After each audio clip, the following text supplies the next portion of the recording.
Дальше. Мы идем с этим ребенком в двух направлениях. Самое главное, мы идем, даем ему понимание женского и мужского рода, и мы ему даем понимание согласования. Женский и мужской род. Смотрите внимательно, когда вы только начинаете работать с этим ребенком, первое, что вы должны проверить, это вот на таком девочка-мальчик, и он должен разделить вам, кто он, кто она. И если девочка-мальчик, да. И вот у нас там дедушка, папа, мама, бабушка. Кто будет он, кто она. Здесь именно мы по гендерному признаку смотрим. И если он на таком уровне не может разделить он и она, тут еще не грамматическая категория, тут еще и самоидентификация. То есть ребенок не понимает, в принципе, не то, что род, да, женский и мужской, а ребенок не понимает половую принадлежность. И это не про моторную алалию, это там уже психоневрологические проблемы, да, это ближе к сенсорной алалии будут проблемы, то есть, да, ребенок не воспринимает себя и не воспринимает окружающих так, как воспринимаем, мы это. Там он в каком-то своем этом воспринимает. То есть здесь тогда мы еще не работаем над грамматическими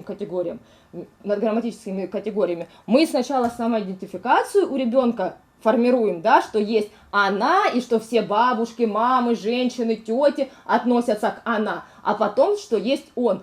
Вот тут очень хорошо еще профессии, когда вообще вот учитель, там в принципе нет грамматической категории, да, там вот именно по гендерной картинке ребенок должен определить, это женщина или это мужчина. Продавец, это женщина или мужчина, милиционер, и вот он должен там срисовать это лицо, женские черты, мужские черты и определить. Вот, то есть вот сначала мы проверяем вот на таком уровне. А вот если он это вам раскладывает спокойно, да, вот, женский род и мужской род, не зная об этом, о самом существовании рода, но понимает, кто он, кто она, мы переходим именно к делению он, она по грамматической категории. То есть тут мы закрепляем. Он не поется, она поется. Корова, мяч. Но мы используем слова на она, мы используем слова первого склонения только женского рода. На третий род мы не берем там мышь, дочь, потому что там нет окончания, да, там не споется. И сюда мы берем только второе склонение, мужской род с нулевым окончанием. Там всякие дядя, юнга, мишка мы сюда не берем, мы не путаем ребенка вот в этот момент. То есть мы без окончания, с нулевым окончанием, и женский род, а я окончание.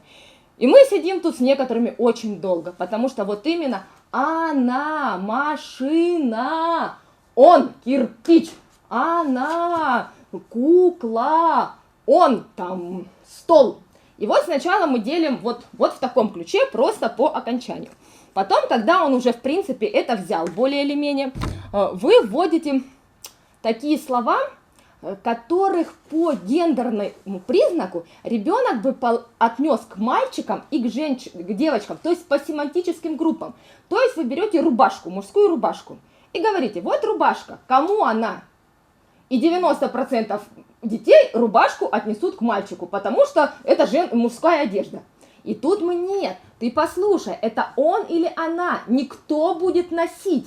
А поется она или не поется. То есть мы формируем у ребенка, чтобы он слышал эту грамматическую основу, не сбиваясь на свое восприятие окружающего мира.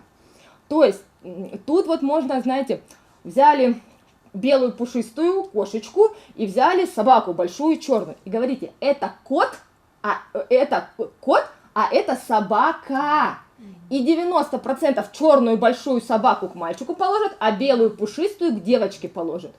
То есть вот мы вот это делаем. То есть мы ребенка учим основываться на фонематическое восприятие слова, а не на его семантическую привязанность к какому-либо полю. Вот, то есть это первое, что мы делаем. Мы разделяем женский род, ой, какие у меня красивые буквы, и мужской род. Мы не трогаем средний род, если это не ребенок старший дошкольник, да, то есть средний род мы, в принципе, до 6 лет не трогаем. И мы не трогаем множественное число. Мы не берем там разные ножницы, брюки и так далее. Мы берем только женский род с окончанием «а», «я», и мужской род с нулевым окончанием.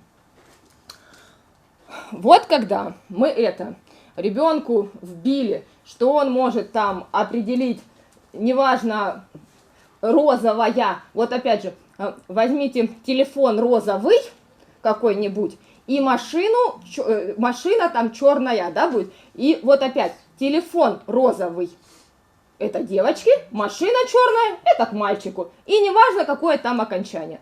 Вот когда вот тут он не путается, вы начинаете следующий этап переходить к согласованию только.